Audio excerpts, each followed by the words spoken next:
Hello students, Osmania university fifth sem exam dates అనేవి release అయ్యాయి. November 12 నుంచి స్టార్ట్. ఎగ్జామినేషన్ టైమింగ్స్ వచ్చేసి 10 AM టు 1 PM.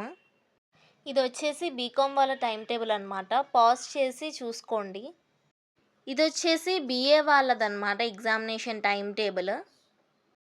అండ్ ఇది వచ్చేసి బీఎస్సీ వాళ్ళ టైం టేబుల్. ఒకసారి పాజ్ చేసి డీటెయిల్స్ క్లియర్గా చెక్ చేసుకోండి.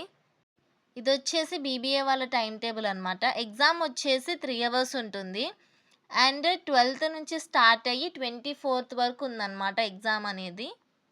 అండ్ గైస్, బీకామ్ వాళ్ళకి కంప్యూటరైజ్డ్ అకౌంట్స్ అనేది 50 మార్క్స్ పేపర్ వస్తుంది. అండ్ అది 2 అవర్స్ ఉంటుంది. సేమ్ అలాగే ఎంఐఎస్ కూడా 50 మార్క్స్ పేపర్ 2 అవర్స్ ఉంటుంది. అండ్ మీకేమన్నా సబ్జెక్ట్ రిలేటెడ్ డౌట్స్ ఏమన్నా ఉంటే ఖచ్చితంగా కామెంట్ చేయండి. నేను ఖచ్చితంగా మీకు ఆన్సర్ చేస్తాను. And all the best for your exams.